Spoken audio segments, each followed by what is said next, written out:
ते वासुदेवाय कृष्णाय वासुदेवाय हरये परमात्मने प्रणतः क्लेशनाशाय गोविन्दाय नमो नमः। नमः परमहंसास्वादितचरणकमलचिन्मकरन्दाय भक्तजनमानसनिवासाय श्रीरामचन्द्राय वागीशायस्य वदने लक्ष्मीर्यस्य च वक्षसि यस्यास्ते हृदये संवित् तं नृसिंहमहं भजे। गुरुर्ब्रह्मा गुरुर्विष्णुर्गुरुर्देवो महेश्वरः गुरुस्साक्षात् परब्रह्म तस्मै श्री गुरवे नमः। भगवत चरण कमलानुरागी सभी आत्मीय प्रिय स्वजन प्रियजन आत्मीयजन स्वाध्याय परिवार के सभी प्रभु प्रेमीजन, आप सभी को मेरा प्रणाम वंदन, आप सबका अभिनंदन। राधे राधे। प्रभु की मंगलमय कृपा को हृदयंगम करते हुए स्मरण करते हुए श्रीमद् भगवद गीता की जो मंगलमय चिंतन यात्रा है उस पर प्रभु कृपा से हम लोग यात्रा कर रहे हैं और भगवान की मंगलमय कृपा का अनुभव करते हुए हम लोगों ने श्रीमद् भगवद गीता के 9वें अध्याय का चिंतन प्रारंभ किया है। कल 14वें श्लोक में भजन के प्रकार की चर्चा की। किस प्रकार से भजन होता है उसमें कुछ तत्वों पर चिंतन हुआ। भगवान ने कहा कि सततम कीर्तयन्तो माम यतन्तश्च दृढ़व्रताः नमस्यन्तश्च माम भक्त्या नित्ययुक्ता उपासते। भगवान ने जो बात कही सततम कीर्तयन्तः यतन्तः, यतंत पर भी हम लोगों ने चिंतन किया। जो साधक होगा वो प्रयत्नशील होगा, लापरवाह नहीं होगा, ये हम लोगों ने देखा। एक सूत्र और बड़ा सुंदर आया, दृढ़व्रताः। जो भजन करने वाला होगा वो दृढ़व्रती होना चाहिए, उसके व्रत में दृढ़ता होनी चाहिए। क्या सूत्र है? महाभाष्य में भगवान शंकराचार्य कहते हैं दृढ़ स्थिर अचांचल्यम व्रतम इति दृढ़ व्रतम। दृढ़ स्थिर अचांचल्य, चंचलता से जो रहित व्रत है उस साधक का इस प्रकार का व्रत होना चाहिए। उसका मतलब है उसने जो व्रत लिया है उस व्रत में दृढ़ता है, जिसको अंग्रेजी में बोलते हैं ना कमिटमेंट है, प्रतिबद्धता है, और उसके मन में भाव रहता है कि मैंने ये व्रत लिया है, जब तक मेरे श्वास रहेंगे मैं इस व्रत को निभाऊंगा। साधन में इस प्रकार का भाव आना चाहिए। और ये सज्जनों, जीवन में व्रती होना ही चाहिए व्यक्ति को। आप जो व्रत का मतलब है, दूसरा व्रत मैं नहीं कह रहा हूं कि आप मंगल का ले रहे हैं कि शनि का है कि कौन सा है, ये व्रत अलग विषय है। पर मुख्य व्रत जीवन के लक्ष्य को पाने के लिए जो साधक का संकल्पमय प्रतिज्ञामय जो जीवन होता है, भगवान कहते हैं भजन करने वाले के लिए ये व्रत आवश्यक है। मुझे नित्य युक्त होना चाहते हो मुझसे, तो व्रत कोई बना के रखो। क्या बढ़िया बात है। देखिए जरा सूत्र, दृढ़व्रता, ये हम साधकों के लिए भगवान कह रहे हैं। देखिए जीवन में कोई ना कोई व्रत तो होना ही चाहिए, और उस व्रत को पूर्ण करने के लिए मार्ग में जो कष्ट आते हैं उन कष्टों को सहज रूप से सहन करने की प्रवृत्ति होना, ये व्रत है। इससे क्या होगा? सहिष्णुता आएगी, आत्मबल बढ़ेगा, मनोबल बढ़ेगा जब आप एक कोई व्रत लेके चलेंगे। और महाराज आपका कोई व्रत नहीं है, कोई प्रतिज्ञा नहीं है, कोई आत्मबल नहीं है, फिर हम कैसे उसको पा सकते हैं? क्योंकि भगवान स्वयं कहते नायमात्मा बलहीनेन लभ्य। उपनिषद का वाक्य है, श्रुति भगवती कहती है बलहीन व्यक्ति मुझे प्राप्त नहीं कर सकता। और बल को सुदृढ़ बनाना है तो कोई नियम आवश्यक है। जैसे कभी कभी होता है, हमने कोई नियम ले लिया, कोई व्रत ले लिया, जरा सी तकलीफ क्या आ गई, हमने व्रत को छोड़ दिया। क्या होगा उससे? हमारा मनोबल का ह्रास हो जाएगा। अब कोई कठिन काम आई हमसे, फिर और सोचें कि हम कर पाएंगे, क्योंकि हम छोटे से तकलीफ में मनोबल को ह्रास कर चुके हैं, तो बड़ा कार्य हमारे द्वारा होगा भी नहीं। जो लोग जीवन में कोई नियम का पालन नहीं कर सकते, नियम को लेकर नहीं चलते, वो जीवन में कोई महान कार्य भी नहीं कर सकते। एक कोई ना कोई नियम बना ले। मुझे इतने साधारण नियम, मुझे आज से एक नियम बनाना है, चाहे मुझे रात को 12 बज जाए, 5 मिनट का मेरा नियम है। क्या नियम है? 2 पन्ने मुझे किसी ग्रंथ का पढ़ के सुना है। आप उसमें प्रतिबद्धता हो, नियम ऐसा दृढ़ हो, कैसी भी परिस्थिति आए हम लास्ट के, क्योंकि मैंने बना रखा है ना, सोने में 5 मिनट देरी हो जाएगी, मैं इस नियम को फॉलो करूंगा। क्योंकि फिर हम कोई महान कार्य कर नहीं सकते जब इस प्रकार की कारण महान कार्य करने चलेंगे तो एक नहीं अनेकों विघ्न आएंगे। क्योंकि शास्त्र वचन है श्रेयांशी बहुविघ्नानि, अच्छे कर्मों में विघ्न बहुत आते हैं।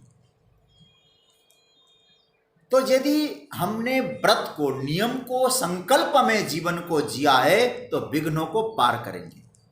एक बहुत बढ़िया श्लोक आता हमारे शास्त्रों में, शायद भर्तृहरि जी का यह श्लोक है, संभवतः कह रहा हूं, पूरी तरह से प्रामाणिकता से नहीं, लेकिन हमने सुना है। प्रारभ्यते न खलु कर्म भयेन नीचै, प्रारंभ विघ्न विहता विरमन्ति मध्या, विघ्न ही पुनः पुनरपि प्रतिहन्यमाना, प्रारंभ चोत्तम जना न परित्यजन्ति। इसका अर्थ है, बहुत मधुर अर्थ है। 3 प्रकार के व्यक्ति होते हैं, नीच, मध्यम, उत्तम। नीच कौन है? विघ्नों के डर से कोई कार्य को प्रारंभ ही न करे, वो नीच व्यक्ति है। और काम तो प्रारंभ कर दिया, लेकिन रास्ते पे विघ्न आ गए और काम को रोक दिया, वो मध्यम व्यक्ति है। लेकिन विघ्न ही पुनः पुनरपि प्रत्यय, एक नहीं, 2 नहीं, विघ्नों पर विघ्न आ रहे, हमारे कार्य को गिराने की कोशिश कर रहे हैं। लेकिन आपकी दृढ़ता का प्रभाव ऐसा हुआ, बार बार बार बार आप अपने दृढ़ता से लगे रहे, तो आपने उस कर्म को नहीं त्यागा, आप सर्वोत्तम व्यक्ति हैं। तो भगवान कहते हैं दृढ़ व्रता होना चाहिए भजन करने वाले साधक को। चाहे शरीर गिरे, चाहे कुछ भी हो, हमें पूरा करना है इस काम। प्रातस्मरणीय पूज्य चरण स्वामी श्री अखंडानंद जी महाराज अपने गीता दर्शन में इस बात को कहते हैं, भगीरथ जी गंगा ले आए, एक पीढ़ी की बात छोड़ दीजिए, कई पीढ़ी चली जाती है, तीसरी पीढ़ी में जाकर सफलता मिलती है। ये क्या मतलब हुआ? इसका अर्थ ये हुआ क्योंकि उन्होंने प्रारंभ जो किया है पूरा किया, कई पीढ़ी लग गई हो लेकिन उस कार्य को पूरा किया। तो सज्जनों, प्रयत्न की दिशा हमारी सही होनी चाहिए। एक बात तो ध्यान देना, मैंने आज स्वाध्याय परिवार में जो संदेश भेजता हूं उसमें मैंने लिखा है, प्रयत्न की दिशा सही होनी चाहिए, प्रयत्न में निरंतरता भी होनी चाहिए, तब जाकर कहा जाएगा यतन्तश्च दृढ़व्रताः। दृढ़व्रती बनिए। हमारे यहाँ पंडित जी लोग जब मौली बांधते हैं ना, एक मंत्र बोलते हैं। अब बड़ी विचित्र स्थिति है, जो मौली बांधा जा रहा है न पंडित जी को मालूम है क्या बोल रहे हैं हम, यजमान को मालूम है कि क्या हमारे लिए बोला जा रहा है। वो क्या बोल रहे हैं? व्रतेन दीक्षा मापनोति दीक्षयापनोति दक्षिणा, दक्षिणाम श्रद्धा मापनोति श्रद्धया सत्यमाप्यते। आप जरा देखिए, व्रतेन दीक्षा मापनोति, ये व्रत जो है एक प्रतिज्ञा, एक नियम बना लो जिससे तुमको दीक्षा मिल जाए, शरणागति मिल जाए, दीक्षा मिल जाए, शिक्षा मिल जाए तुमको। और दीक्षा से क्या होगा? दक्षिणा, तुम्हारे हुनर निखर के आएगा, तुम्हें फल मिलेगा उसका। और उस दक्षिणा आप में ऐसी कृतित्व है, ऐसी दिव्यता है, उससे क्या होगा? दक्षिणा श्रद्धा मापनोति, श्रद्धा मिलेगी। और महाराज श्रद्धया सत्यमाप्यते, श्रद्धा से सत्य की उपलब्धि होगी। तो व्रत से नियम से व्यक्ति पहचाने जाते हैं। व्रत आदि क्या है? आगे हमको बहुत बड़ा कार्य करना है, भगवान कहते हैं, शंकराचार्य भगवान, उसके लिए एक अभ्यास है, ट्रेनिंग है। जैसे मौन व्रत लेते हैं, तो कोई भी व्रत आप लें, लेकिन बस यह है कि उस व्रत को फॉलो करें, नियम पूर्वक उसको निभाएं। तो कितनी बातें हो गई? भगवान कहते हैं यतंतश्च दृढ़व्रता, एक और सूत्र दिया है, नमस्यन्तश्च। आप इस श्लोक को पकड़ लेना, थोड़ा सा आपको अच्छा लगेगा अभी जब इसको उपसंहार करेंगे। देखिए, सततम कीर्तयन्त, उसकी चर्चा हो गई, यतंतश्च ये भी हो गई, दृढ़व्रता इसकी भी चर्चा हो गई। कितनी बात हो गई? सततम कीर्तयन्त, ये पहला, निरंतर कीर्तन करे, वो कीर्तन की चर्चा कर चुके हैं, पहला। दूसरा बताया यतंतश्च, प्रयत्नशील हो, चुस्ती हो जीवन में, आलस्य और प्रमाद उस साधक में न हो। आप कोई डिस्टर्ब कर रहा है बीच बीच में, और सावधान करें जरा उनको। तीसरी बात दृढ़व्रता, उसका संकल्प दृढ़ होना चाहिए। अब चौथी बात भगवान कह रहे हैं नमस्यन्तश्च माम भक्त्या। ये बड़ा सुंदर सूत्र है, एक एक सूत्र है गीता के, ये प्रयोग तो हमको करना है, ये भगवान ने यहाँ सूत्र बताए। भगवान कहते हैं अर्जुन, मैंने कहा था कि महात्मा लोग भजन करते हैं, ऐसे भजन करते हैं, ये जो मैं भजन की तुम्हारी सामने व्याख्या रख रहा हूं, इसको ध्यान से सुनो। माम नमस्यन्तः, मुझे वे नमस्कार करते हैं। अच्छा महाराज, नमस्कार तो हर कोई करता है, उनके नमस्कार में कोई विशेष बात है क्या? बोले नहीं, बहुत विशेष बात है। साधारण नमस्कार नहीं, भक्त्या नमस्यन्त्य। ये सूत्र पकड़ना थोड़ा सा, गीता के श्लोक आप सुन रहे हैं, गीता के अर्थ को जानिएगा और जानकर आगे बढ़िएगा। माम नमस्यन्त और भक्त्या नमस्यन्त, भक्ति पूर्वक नमस्कार। देखो भाई, नमस्कार केवल क्रिया मात्र नहीं है, नमस्कार भक्ति है। क्रिया, मैं पुनः आपसे थोड़ा ध्यान से वो करिए ना, कोई विक्षेप क्यों कर रहे हैं, समझ में नहीं आ रहा है। केवल क्रिया मात्र हमारा कार्य न हो, उसमें भक्ति हो, भक्ति पूर्वक नमस्कार। जो ध्यान देना, नमस्कार का जो चरम रूप है वो क्या है? जो हम लोग नमन करते हैं, नमस्कार करते हैं, उसका चरम रूप क्या है? चरम रूप, श्रेष्ठ रूप, पराकाष्ठा आया है नमस्कार में, अपने अस्तित्व को वहां विलीन कर देना, ऐसा नमस्कार है। जिसमें मैं नमस्कार करता हूं, उसका क्या मतलब? आपके आगे, आपके सामने मैं अपने आप को झुकाता हूं, छोटा समझता हूं। झुकाने का मतलब ये नहीं कि आप बड़े हैं, हम छोटे हैं, आप राजा हैं, हम प्रजा, ये भाव से नहीं। इसका मतलब है जब आप और मेरे सामने वाली बात, आप जब मेरे सामने हैं सरकार, तो मैं अपने आप को झुकाता हूं। इसका मतलब मैं अपने विचारों को झुका रहा हूं, अपने विचारों से श्रेष्ठ विचार आपका समझता हूं। और दूसरी बात, करते करते क्या स्थिति आएगी? मतलब मैं अपने विचारों की पुष्टि जो कर रहा था, मैं जो कह रहा हूं वही सही है, ये हम हटा रहे हैं, मैं अपने अभिमान को झुका रहा हूं। आपका अस्तित्व है, आपका मान है, वही श्रेष्ठ है, मैं इस बात को स्वीकार करता हूं। यह है नमन का आरंभ। आपको श्रेष्ठ, मैं कनिष्ठ, आपके विचार श्रेष्ठ है, इस भाव से मैं अपने आप को झुका रहा हूं, अभिमान नष्ट कर रहा हूं। यह है नमन का प्रारंभ। और नमस्कार का पर्यवसान कहाँ है, फिर समाप्ति कहाँ है? बोले कि मैं नहीं हूं, आप हैं। यह नमस्कार मतलब केवल हाथ जोड़ने वाली नमन नहीं है, आप भीतर से अंतरंग साधना बताए भगवान ने, भाष्यकार ने।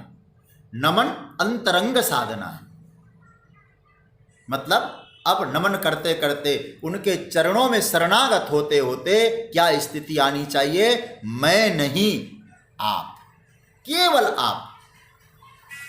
एक हमारे यहाँ एक संत हुए चरणदास जी महाराज, और मुझे सारा पद तो नहीं मालूम उनका, और हमारे यहाँ कहा जाता है वो चरणदास जी महाराज ने सुक्ताल में आकर बहुत बरसों तक साधना की। बट वृक्ष के नीचे कहते सुखदेव जी ने उनको दर्शन दिया ऐसा, और वहां उनका श्री चरणदास जी का मंदिर भी बना है। तो चरणदास जी अपने पदों में कहते हैं, मैं नहीं, नमस्कार की पूर्णतम अवस्था, मैं नहीं, मैं नहीं, मैं नहीं, स्वामी तुम ही तुम हो अंतर्यामी। इसका नाम है नमस्कार। मैं नहीं, केवल तुम हो, इसे कहते हैं नमस्कार।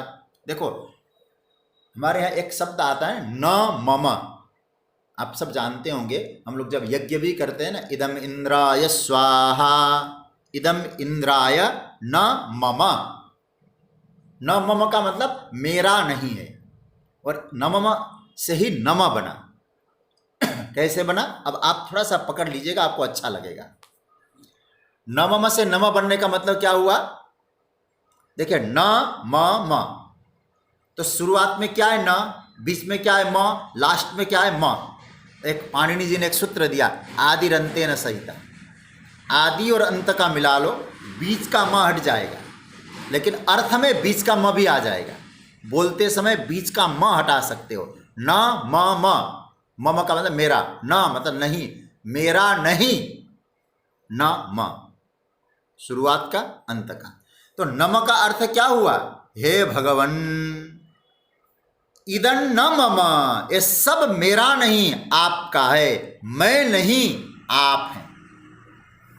आपने गुरु नानक जी के बारे में सुना होगा ना। गुरु नानक जी को जब गिनती सिखाई जा रही थी तो वो कहते 11, 12, 13। गुरु नानक जी ने कहा बस हो गया भाई, काम बन गया, पढ़ाई पूरी हो गई। बोले अभी तो शुरुआत है, इतना ही पढ़ने के लिए शरीर थोड़ी धारण किया है आपने।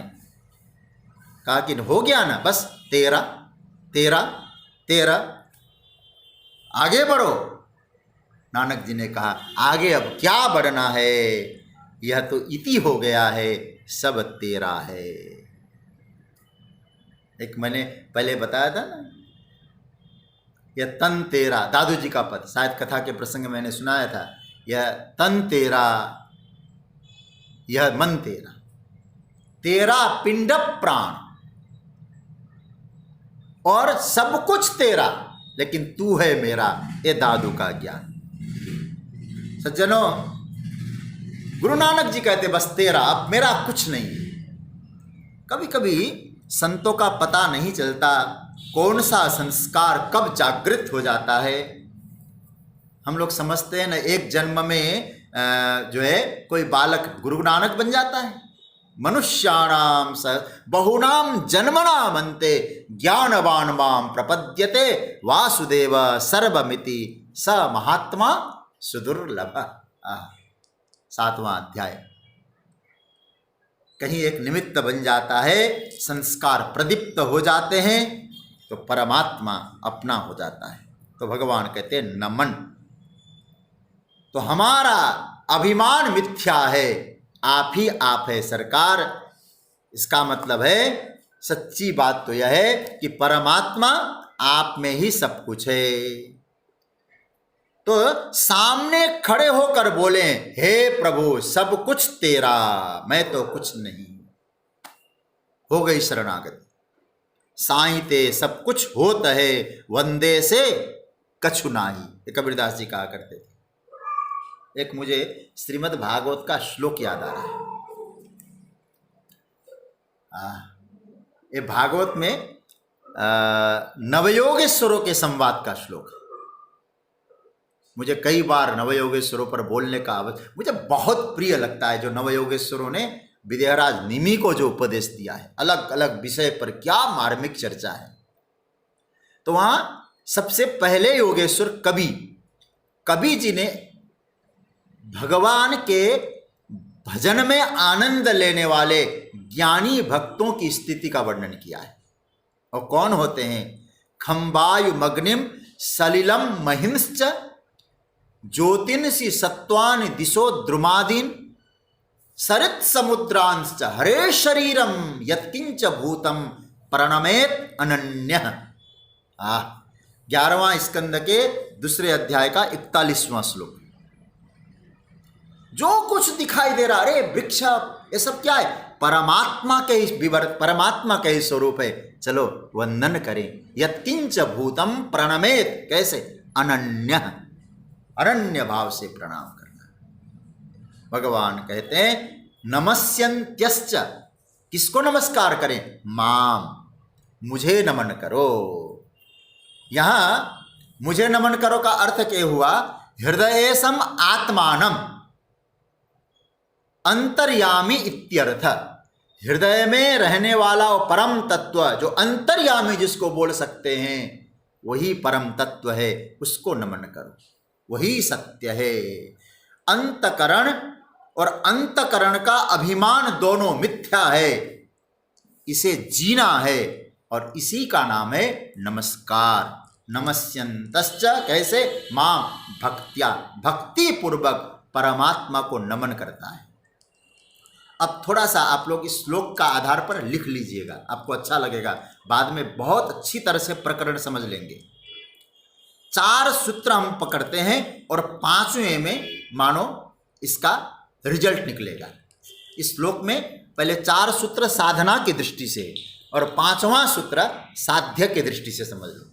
पहले 4 सूत्र क्या है? पहला, सततम कीर्तयन्तः, हर समय प्रभु की कीर्ति का गान, कीर्तन। फिर दूसरा, यतन्तः, हमेशा प्रयत्नशील रहना, लापरवाह जीवन नहीं रखना। तीसरा, दृढ़व्रताः, व्रत में दृढ़ता हो, संकल्पमय जीवन हो। चौथा, भक्त्या नमस्यन्त, भक्ति पूर्वक उस परमात्मा को नमन करना, परमात्मा के अस्तित्व को स्वीकार करके अपने अस्तित्व को विलीन कर देना। ये 4 सोपान आप चढ़ो। फिर दोहरा दो, सततम कीर्तयन्तः पहला, यतन्त दूसरा, दृढ़व्रता तीसरा, और भक्त्या नमस्यन्तः माम ये चौथा। और इसका रिजल्ट क्या है? नित्ययुक्ता। नित्ययुक्ता, भगवान कहते हैं वो नित्ययुक्त है। नित्ययुक्त शब्द बड़ा महत्वपूर्ण शब्द है। देखो, पहला जो कहा ना, सततम कीर्तयन्त, प्रभु का नाम करना, स्मरण करना, कीर्तन करना, थोड़ा बहुत व्यावहारिक भी लगता है। आप गंभीरता से चिंतन करना। और कीर्तन का जब उच्चारण होता है कुछ अंश में ये बहिरंग भी लगता है। लेकिन दूसरा जब उतरते हैं हम लोग, दूसरे की यात्रा में जाते, यतंत, ये भी थोड़ा बहुत तो बहिरंग है, परंतु ये साधना स्वरूप है यतंत, क्योंकि वो सजग है। अब कीर्तन तो आप घूमते फिरते भी कर सकते हैं, लेकिन यतंत वो सावधानी हो गई। तीसरा तो ये तो और अंतरंग है, दृढ़व्रता, कारण जो उसकी जो प्रतिबद्धता है, उसका जो कमिटमेंट है जीवन में, वो व्रतधारी हो गया है। और उसके बाद जो नमन शब्द का आया, नमस्कार, अपने अस्तित्व को विलीन कर देना, ये चौथा, ये तो सबसे अंतरंग है। जहां अंतर्यामी के सामने जीव अपने बोध को क्या समझता है? बोले महाराज अपने आप को तो मैं विवर्त अनुभव करता हूं, परमार्थ में आप ही सत्य है। तुलसी बाबा ने इसको क्या कहा है? जानत तुम ही हो जाए। ऐसे चारों चीजें अर्जुन जिसमें घट रही है, यह तो ये हमारे लिए भगवान बता रहे हैं। ऐसे जो चारों चीजें जो घट रही है, इन चारों आयामों को तुम्हें स्पर्श करके नित्य युक्ता तुम बन सकते हो। जीवन में कीर्तन करो। पहला, जीवन में भगवान कहते हैं उदास मत बनो, चुस्त रहो। दूसरा, व्रतधारी बनो। तीसरा, और नमस्कार मतलब जीवन समर्पण कर दो, तब जाके बात बनती है नित्य युक्ता उपासते। नित्य होकर मेरे से, नित्य मेरे से युक्त होकर, मेरे से जुड़कर, मेरे से अलग हुए बिना एकत्व की अनुभूति करके तुम उपासना कर सकते हो। ये भगवान ने 14वें श्लोक में बताया। सततम कीर्तयन्तो माम यतन्तश्च दृढ़व्रता नमस्यन्तश्च माम भक्त्या नित्ययुक्ता उपासते।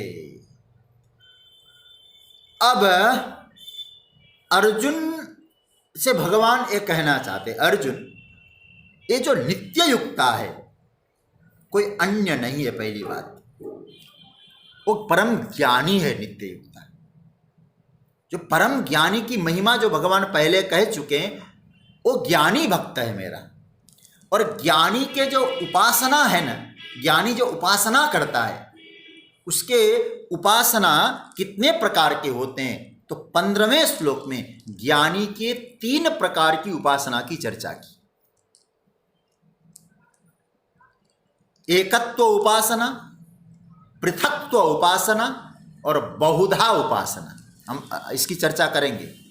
यह 3 प्रकार के ज्ञानी की उपासना है, एकत्व, पृथक्त्व और बहुधा।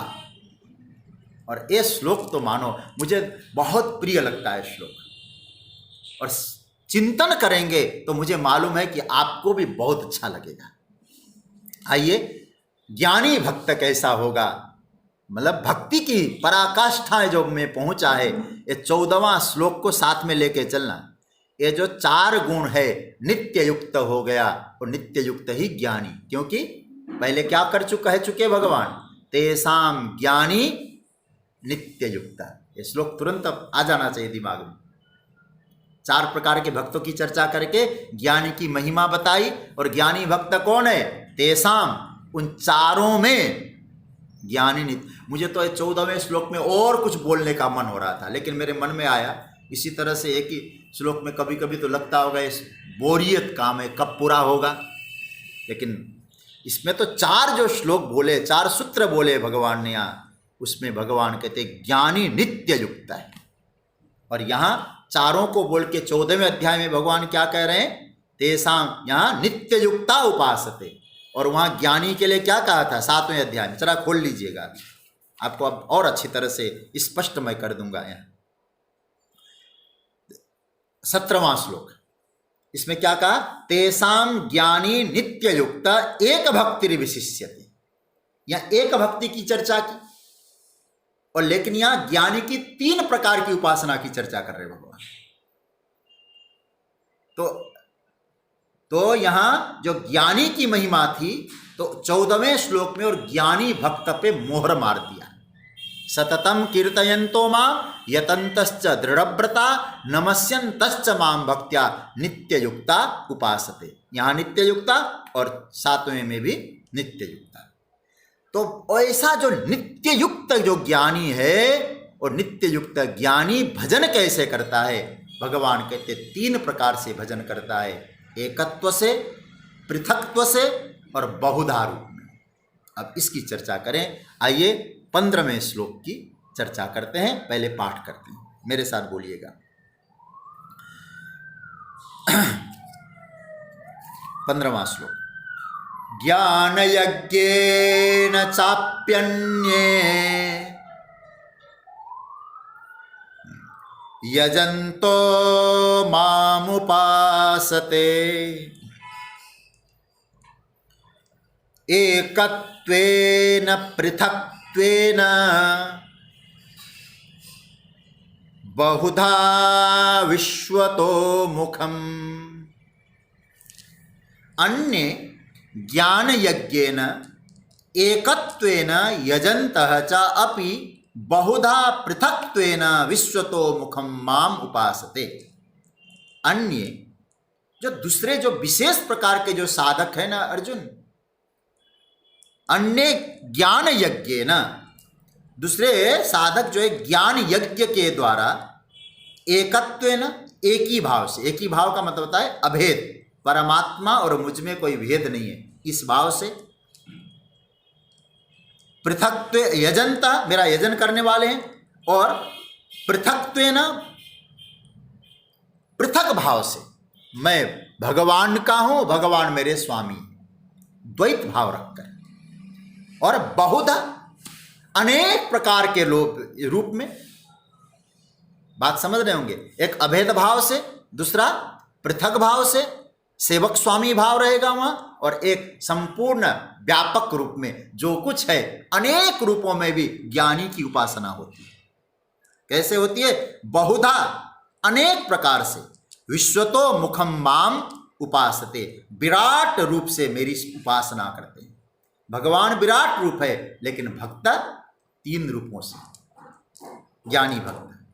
कैसे कैसे, इसकी हम लोग यात्रा करेंगे। आइए, भगवान कह रहे अर्जुन, मैं जिनकी बात कर रहा हूं ना, नित्य युक्ता, जो मैंने 14वें श्लोक में नित्य युक्ता पे मुहर लगाया था, वो कोई और ही होता है, साधारण स्थिति उनकी नहीं होती है, ये अन्य है।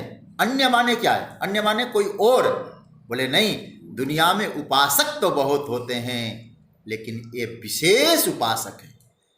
कोई ये देवी देवताओं की उपासना करते हैं, भूत भैरवों की उपासना करते हैं, और कामना लेकर भगवान के पास जाते, और कभी कभी भगवान को ही देवता समझ के उपासना करते हैं, कभी कावड़ में जाते हैं, कभी मेले में जाते हैं, कभी कुंभ स्नान करते हैं। ठीक है, लेकिन जिन भक्तों की मैं चर्चा कर रहा हूं अर्जुन, ये भीड़ भाड़ वाले भक्त नहीं। ध्यान से समझना, ये भीड़ भाड़ वाले भक्त नहीं। महाराज क्या बात कर रहे हैं आप? बोले सुनो अर्जुन, ये विशेष है, कुछ अलग है, कुछ खास है जी इनमें। आम वाली बात नहीं, ये खास भक्त है मेरे, आम भक्तों से अलग है। फिर महाराज कौन है? बोले विशिष्ट है, विशिष्ट जन है ये लोग। यहां जगत गुरु शंकराचार्य ने अन्य शब्द का बहुत अच्छा अर्थ दिया है। देखो यहां ज्ञान यज्ञेन चापि अन्य, अन्य मतलब, अन्य का अर्थ क्या है? अन्यान, मतलब अन्यान उपासनान परित्यज्य माम उपासते, अन्य इधर उधर को त्याग कर केवल मेरी उपासना करते हैं। अरे महाराज, इनमें क्या विशेषता है? ये पहले तो मेरा भजन करने वाले होते हैं, यजंतः, और फिर माम उपासते। अच्छा महाराज, किससे आपका यजन करते हैं? आपका यजन, आपका भजन, आपका पूजन किससे करते हैं? बोले यज्ञ से। ध्यान से समझना, भगवान कह रहे यज्ञ से मेरा भजन करते हैं। अच्छा प्रभु, यज्ञ से करते? बोले हाँ। अच्छा, यज्ञ क्या है? कौन सा यज्ञ है? कितनी सामग्री लगती है आपके पूजा में, आपका भजन करने में? कितनी सामग्रियां, कितना घी, कितना शाकल्य, कितनी समिधाएं? प्रभु ने बहुत सुंदर जवाब दिया, ज्ञान यज्ञेन यजन्ति। इसका, इसलिए महापुरुषों ने कितना उपकार किया हमारे ऊपर, अर्थ को खोलने के लिए कितनी बड़ी कृपा की है। क्या कहते हैं? ज्ञानम भगवत विषयो यज्ञ, ज्ञान यज्ञ। ये जो प्रभु संबंधी जो ज्ञान है ना, यही तो यज्ञ है। कौन सा ज्ञान है? अब ज्ञान आप पकड़ लेंगे। वेदांत ने जो कहा, सत्यम ज्ञानम अनंतम ब्रह्म, और इससे पहले जो भगवान ज्ञान बता रहे हैं ना, एक बार आप दोहरा लो।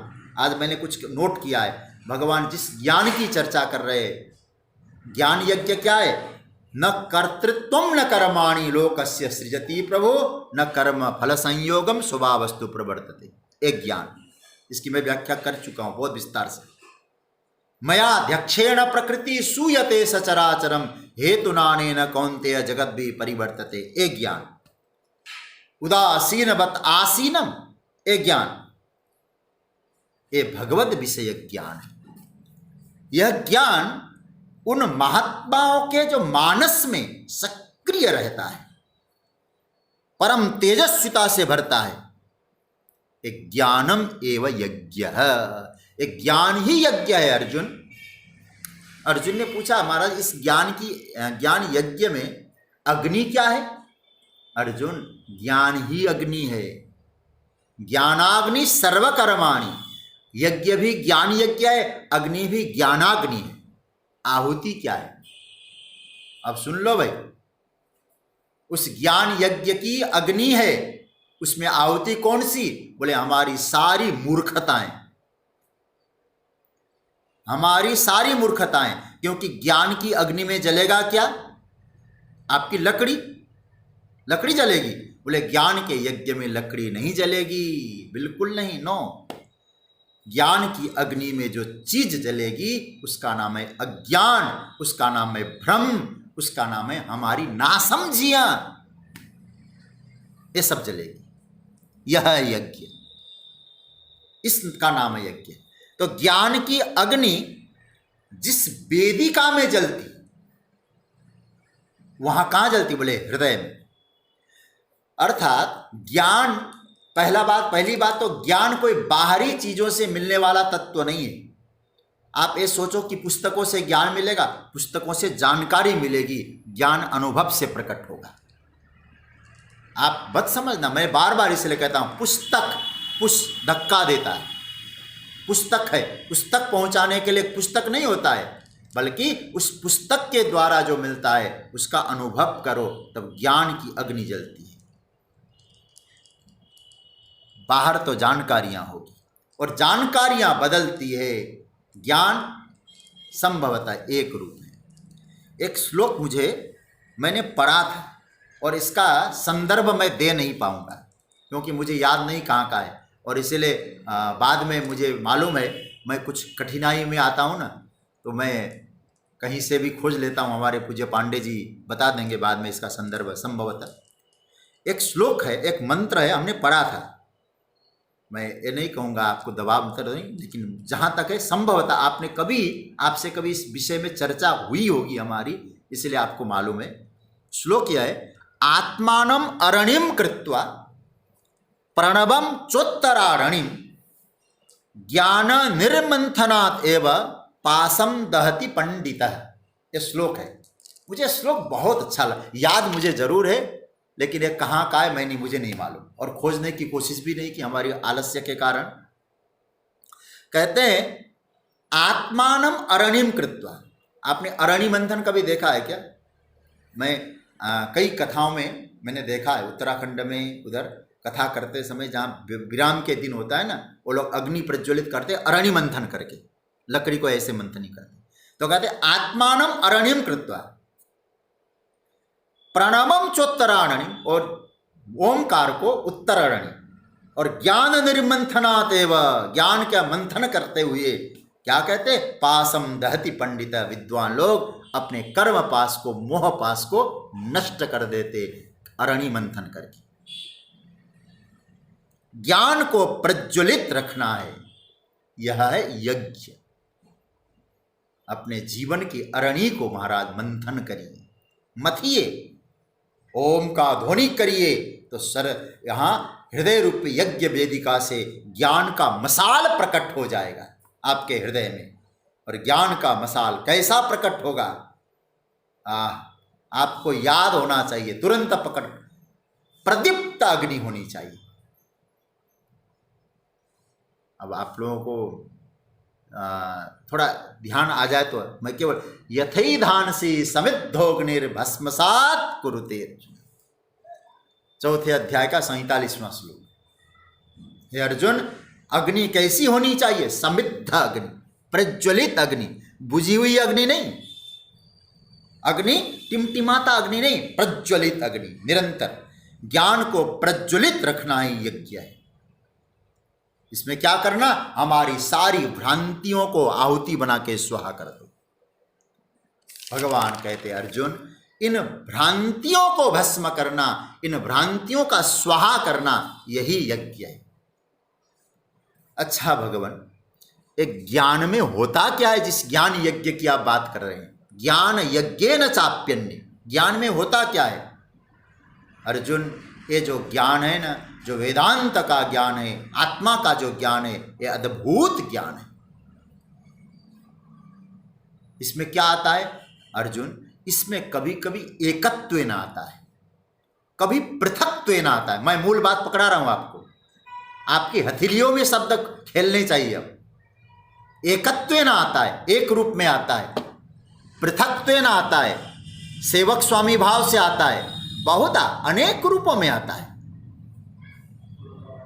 इसका मतलब है चित्त समाहित हो, दूसरे की प्रतीति कभी कभी अच्छी नहीं लगती है, वह अहम ब्रह्मास्मि आत्मैवेदम सर्वम, इस रूप में मेरी प्रमा को धारण करता है, यह उनकी उपासना बन जाती है। एकत्वम अनुभव करता है, यह उसकी पूर्ण अनुभूति है। एकत्वेन, कभी मौज आई तो पृथक्त्वेन। लो जी महाराज, ये बहुत बढ़िया बात भगवान सुना रहे हैं। कभी अलग अलग भाव रहता है। ज्ञान की स्थिति में जरा देखो, यहां क्या द्वैत को भी सुंदर बना दिया है ज्ञान ने। कारण उस ज्ञान तो है, एक तत्व है, पर वह दुनिया को देख रहा है तो भी उसको भ्रम नहीं होता है, क्योंकि भीतर एकत्व के अनुभव। इसलिए भगवान सबसे पहले लेते एकत्व। पहले उस एकत्व की अनुभूति करो, फिर दुनिया में घूमो, भ्रमित नहीं बनोगे, फंसोगे नहीं। जब एकत्व की अनुभूति होगी, दुनिया में घूमोगे तो लगेगा सत्ता तो एक है। 10-20 सत्ता नहीं है, 10-20 एग्जिस्टेंस नहीं है, नहीं। फिर क्या? पृथकता देखने पर भी वो अधिष्ठान को छोड़ता नहीं है, अधिष्ठान पर दृष्टि जाती है। ध्यान देना सज्जनों, व्यवहार में जब तक पृथकता न हो, व्यवहार निभेगा नहीं। लेकिन उस व्यवहार की पृथकता में भी ज्ञानी की दृष्टि अधिष्ठान पर रहती है। पृथक्त्वेन का अर्थ महाभाष्य में, जगत गुरु शंकराचार्य जी का भाष्य, क्या भाव है महाराज, और पढ़ लेना चाहिए। आदित्य चंद्रादि भेदेन स एव भगवान विष्णु अवस्थित इति उपासते। इसका अर्थ क्या है? सूर्य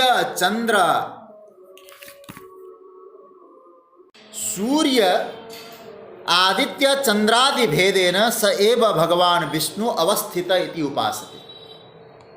इसका अर्थ क्या है यार? ये समझने जैसा अर्थ है। भगवान कह रहे हैं सूर्य चंद्र आदि भेद से इस प्रकार उपासना करते हैं कि सूर्य की उपासना है, चंद्र की उपासना है, लेकिन समझता क्या है? भगवान नारायण है मूल में।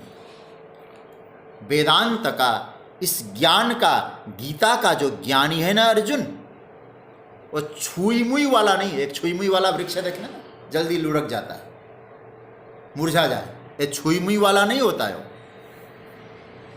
गीता की व्यापकता को समझ लीजिएगा आप।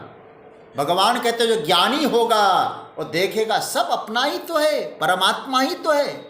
और व्यक्ति ऐसा नहीं होता है कि शिव जी के मंदिर में गया तो खुश, और विष्णु के मंदिर में गया तो सोचने लगा कहीं विष्णु की उपासना करूं तो अनन्यता न बिगड़ जाए मेरी। ऐसी छुई मुई वाली भक्ति ज्ञानी की नहीं होती है। मैं तो सही हूं, ये विष्णु शिवा। उसको लगा कि जो दीपक के लिए रुई ले गया था, दीपक जलाने जो है, उसने सोचा अब क्या करूं। जो दीप दिखाया, दीप दिखाने लगा तो उसके मन में आया दीप का प्रकाश इनको भी तो मिल रहा है। धूप जलाने लगा, धूप तो इधर भी जा रहा है, धूप का गंध, तो ये तो सुधरेंगे नहीं। अब उसने क्या काम किया? जो दिया जलाने के लिए और रुई लेके गया था, और रुई लेकर शिव का उपासक था ना, विष्णु के नाक में लगा दिया, डाल दिया। और परिणाम क्या हुआ? परिणाम ये हुआ भगवान विष्णु मुस्कुराने लगे, इधर भोलेनाथ भी मुस्कुराने लगे। वो सोचने लगा इतने दिनों से पूजा कर रहा हूं आपका, लेकिन आपको कभी हंसते हुए नहीं देखा मैंने, आप तो दोनों हंस रहे हैं, क्या हुआ? बोले कि आज पहली बार लगा कि मैं सूंघता भी हूं, मैं हूं, अब तक तो तुम पत्थर ही मुझे मान रहे थे। उसे ज्ञानी को पृथक देखने पर, ज्ञानी जब इन मूर्तियों को भी पृथक देखता है, उस मूर्त में भी अमूर्त को देखता है। पृथक प्रतीति नहीं होती उसको, पृथक भासता नहीं है अर्जुन। वो सोचता है सारे चित्र एक ही कैनवस में है, तत्वतः एक है। मैं एक बात कहूं, नाम की अनेकता होने पर नाम ही अनेक नहीं होता है, आप स्वीकार करते हैं कि नहीं? ज्ञानी की भक्ति आप जरा सोचिएगा, नाम अनेक है, आप राम कहेंगे, राघव कहेंगे, सीताराम कहेंगे, अयोध्यापति कहेंगे, दशरथ लाल कहेंगे, कौशल्यानंद वर्धन कहेंगे, नाम अनेक है।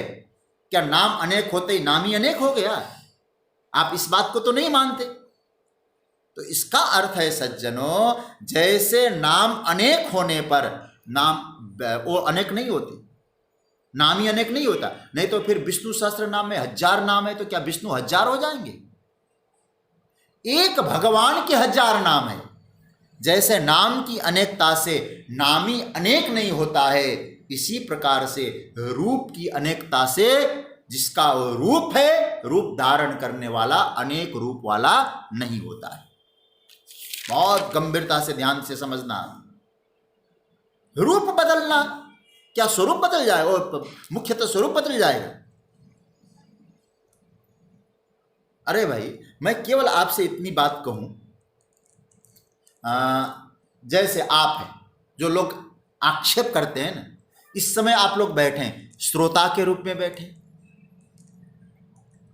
समझ लो कोई छगनलाल आदमी, नाम है उसका छगनलाल, इस समय वो श्रोता है, और श्रोता बन के कहीं उसको पार्टी में जाना है, मेहमान है, घर आया, पिताजी को प्रणाम करने गया, और छगनलाल बेटा है, पत्नी सामने आई, पति है, पुत्र सामने आया, पिता है। एक छगनलाल के कितने स्वरूप हो जाते, कितने रूप हो जाते हैं।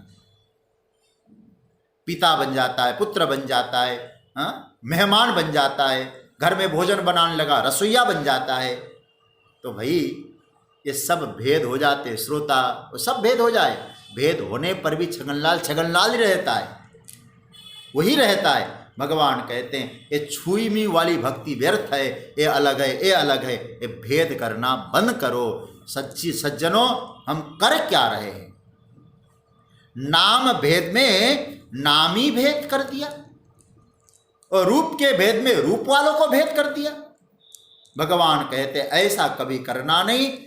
ए पृथक्त्वेन स एव अवस्थितः, एकत्वेन स एव अवस्थितः, बहुधा स एव अवस्थितः।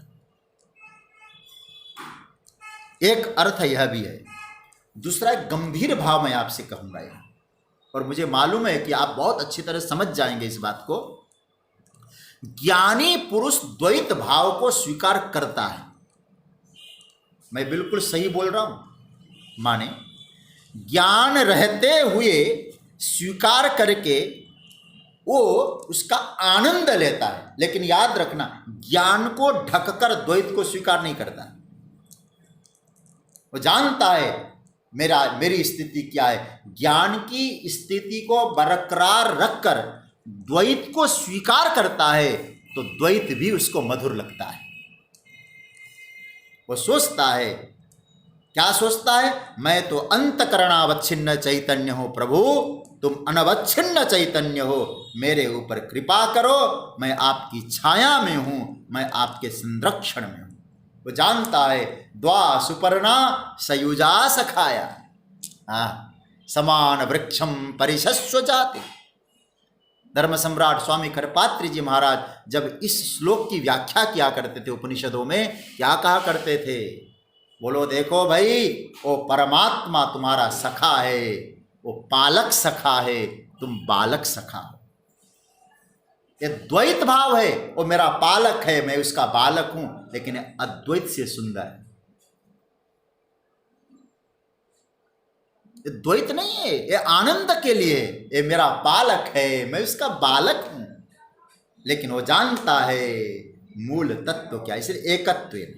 एक श्लोक बहुत बढ़िया, 2 श्लोक सुनाता हूं आपको, एक नहीं 2। और मुझे श्लोक पहले पूज्य पंडित जी के वहाँ से भी चर्चा में आई है, कभी चर्चा करते समय। द्वैतम बंधाय बोधात प्राक, देखो, द्वैतम मोहाय बोधात प्राक जाते बोधे मनीषया भक्त्यर्थम कल्पितम द्वैतम अद्वैतात अपि सुंदरम। ये बोधसार का श्लोक है। इसका अर्थ है, समझ लो, द्वैतम मोहाय बोधात प्राक, द्वैत मोह करें, द्वैत के मोह बंधन से पूर्व जिसने उस ज्ञान को प्राप्त कर लिया, क्योंकि द्वैत क्या करता है, मोह के बंधन में डालता है, लेकिन द्वैत मोह के बंधन में डाले उससे पूर्व यदि आपको अद्वैत तत्व का, ज्ञान का, भगवान का यदि बोध हो जाए, तो फिर आपको लगेगा ये भक्ति क्या है। फिर भक्ति, भक्त्यर्थम कल्पितम द्वैतम, भक्ति द्वैत के लिए कल्पना की गई है, मैं भगवान का हूं, भगवान मेरे हैं, ऐसा दिव्य भाव ज्ञानी कहेगा अद्वैतात अपि सुंदरम। ये अद्वैत से भी सुंदर है भक्ति। क्यों सुंदर है, बोले मैंने अनुभव किया है, भक्ति अद्वैत से भी मीठा है। दूसरा श्लोक आया, पारमार्थिकम अद्वैतम द्वैतम भजन हेतवे। कितना समृद्धशाली ग्रंथ है संस्कृत का। देखो, पारमार्थिकम अद्वैतम, अद्वैत तो वास्तव में है तो अद्वैत ही, लेकिन द्वैतम, द्वैत क्यों, बोले भजन हेतवे, भक्ति के लिए, आनंद के लिए। तादृशी यदि भक्ति स्यात्, आप परमार्थ में, सत्य में अद्वैत इस भाव को रखकर यदि आप भजन करेंगे, तादृशी यदि भक्ति स्यात् तत् मुक्ति शताधिका। अरे भाई, मोक्ष भी उसके सामने फीका है। भक्ति का आनंद लेता है ज्ञानी, लेकिन वो जानता है क्या तत्व है। भक्ति अद्वैत से भी मीठा मीठा लगता है। क्या मीठा मीठा भक्ति लगती है, क्योंकि ज्ञान तो भीतर बना हुआ है हमारा। इसलिए भगवान कहते हैं एकत्वेन अपि पृथक्त्वेन अपि। 3 चीजें हैं, एकत्वेन हो गया, पृथक्त्वेन हो गया, 2 में। एक में मतलब मैं ब्रह्म हूं, उसके अलावा कोई नहीं है, एक ज्ञान की स्थिति है, पहली स्थिति, श्रेष्ठतम।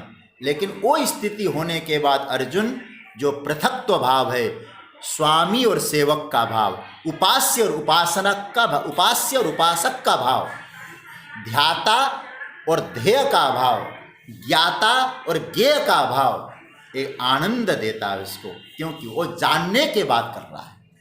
और कोई भी काम जानने के बाद जो है ना, बड़ा आनंद आता है। आप जानते हैं कि मैं कौन हूं, लेकिन आपका पोता जब कहता दादू घोड़ा बन जाओ, आपको मालूम है इसको आनंद देने के लिए मैं घोड़ा बना हूं, लेकिन मैं तो दादू हूं। दादू घोड़ा बन जाता है।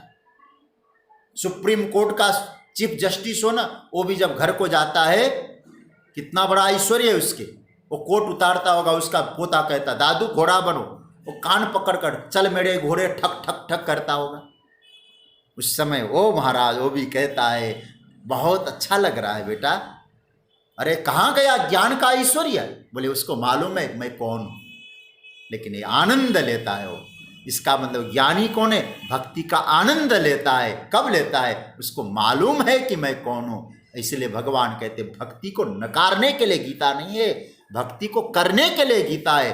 खूब प्रेम से भजन करो अर्जुन, लेकिन मूल तत्व समझ के भजन करो कि तुम्हारा संबंध को क्या है, तुम कौन हो। तो 2 बातें आ गई, एकत्वेन आ गया और पृथक्त्वेन आ गया। फिर मैं आपको कह दूं, आप कहीं भेद मत समझ लेना यार। कई लोग कहते वेदांत में भक्ति को नकारा गया है। अरे यार, भगवान क्या बढ़िया बात कह रहे, तुम समझ तो लो। ज्ञान यज्ञेन चाप्यन्ये यजन्तो एकत्वेन पृथक्त्वेन बहुधा विश्वतोमुखम। ये श्लोक तो आप जितना मनन करो आपको मोतियां मिलेंगी। कभी आप एकांत में चिंतन करिए ना, गोविंद की व्यापक दृष्टि क्या है। भगवान कहते हैं एकत्वेन, तीसरा है, तीसरा क्या है, विश्वतोमुखम। अब एकत्वेन ही नहीं रहा अर्जुन, पृथक्त्वेन ही नहीं रहा। अब वो जब विश्व को देखता है, संपूर्ण धरातल को देखता है, संपूर्ण भूमंडल को देखता है, और देखता है तो क्या कहता है, कहेगा सरकार ये क्या लीला रचा रखी आपने। एक दो रूप होते तो गनीमत थी, यहां कितने रूप है आपके, आपके अनेक रूप है। अनेक रूप रूपाय विष्णवे प्रभ विष्णवे, अनेक रूपों में आप है। लेकिन प्रभु आप ही तो सारे रूपों में आ गए। स एव विष्णु विश्व रूपेण अवस्थित इति विश्वतोमुख, इसे बोलते हैं विश्वतोमुख। हम लोग वेद मंत्र का जब पाठ करते हैं ना, पुरुष एवेदगुं सर्वं जदभूतं यच्च भाव्यम, जो कुछ है सब वो परम पुरुष परमात्मा है। माने वो साधक को, जिसने बोध प्राप्त कर लिया, ज्ञान प्राप्त कर लिया अर्जुन, उसको उपासना में, व्यापक उपासना में भी भ्रांति नहीं होती है। क्योंकि वो जानता है जब उसको अपनी आंखों के सामने जब विश्व दिखाई देता है, और जब विश्व देखता है तो लगता है पृथकता है, लेकिन वो समझता है, हमें मालूम है क्या है, अलग अलग दिखने के बाद भी जब कुछ ऐसा नहीं है, सब ब्रह्म ही वेदम, सब भगवान है। बड़ा बढ़िया मंत्र है, एकत्वेन पृथक्त्वेन बहुधा विश्वतोमुखम, एकम एव ब्रह्म इति परमार्थ दर्शनेन। जगतगुरु भाष्यकार कहते हैं, और कोई है नहीं। इस भाव को धारण करना है, इस भाव को आप धारण करें। दूसरा क्या है, दूसरा भाव यह है स एव विष्णु अवस्थितः पृथक रूपेण। समझ रहे हैं ना बात को। पहला परमार्थ दृष्टि क्या है, परमार्थ दृष्टि है ब्रह्मै वेदम, अहम ब्रह्मास्मि, ये परमार्थ दृष्टि है। पृथक दृष्टि क्या है, बोले स एव विष्णु अवस्थित पृथक रूपेण, अलग रूप में परमात्मा है, मेरे स्वामी है, मैं उनका सेवक हूं। एक मंत्र फिर मैं आपको कहूं, षटपदी, जगतगुरु शंकराचार्य का एक स्तोत्र है षटपदी। उस षटपदी का तीसरा श्लोक, उसमें क्या कहते हैं, सत्यपि भेदापगमे नाथ तवाहम न माम कीनस्तुम। सत्यपि भेदापगमे, हे भगवान ठीक है आप और हम में भेद नहीं है, लेकिन सामुद्रो ही तरंग क्वचन समुद्रोन्नत, समुद्र का तरंग होता है, तरंग का समुद्र नहीं है। आप सागर हो, हम तरंग हैं। अभेद दृष्टि मालूम है, इसलिए तरंग होने में उसको आनंद आता है, क्योंकि मालूम है तरंग अलग दिखाई भले दे, लेकिन मैं तो वही। तीसरा, केचित बहुधा अवस्थित, कौन, भगवान कहते हैं केचित बहुधा अवस्थित, भगवत भगवान रूपेण, अनेक रूप में परमात्मा है। तो अब आप लोग तीन बातें यहाँ पकड़ना, और इसकी और अच्छी चर्चा हम लोग कल करेंगे। तीन बातें आ गई, क्या क्या, एकत्वेन अवस्थितः, एक रूप में अवस्थित है, ये पूर्ण अद्वैत, और पृथक्त्वेन अवस्थितः, पृथक भाव में अवस्थित है, सेवक और सेव्य का भाव है, भक्त और भगवान का भाव है। तीसरा है बहुधा अवस्थित, एक और अनेकता का भाव है, एकता और अनेकता का भाव है, उसी एक में अनेकता है। तो ये तीन भाव यहाँ भगवान ने कहा। भगवान कहते हैं हे अर्जुन, जो ज्ञानी की भक्ति है वो बहुत दिव्य भक्ति है, इसलिए मैं कहना पड़ता है मुझे, तेषां ज्ञानी नित्य युक्तः एक भक्तिर विशिष्यते। और उसी बात को तुलसी बाबा ने कहा है, ज्ञानी मोहि विशेष प्यारा, क्योंकि मेरे ज्ञानी भक्त की भक्ति छुई मुई नहीं होती कि दूसरे को प्रणाम किया तो तुम्हारी अनन्यता पे खोट आ जाएगी। ऐसा भक्त नहीं होता है ज्ञानी। ज्ञानी तो व्यापक दृष्टि से भक्त होता है। ऐसा दिव्य प्रकरण है ये गीता के ये 15वें श्लोक का। आगे की चर्चा हम लोग कल करेंगे। आज चर्चा को विराम। कृष्णाय वासुदेवाय हरये परमात्मने प्रणतः क्लेशनाशाय गोविंदाय नमो नमः। ओम शांति शांति शांति।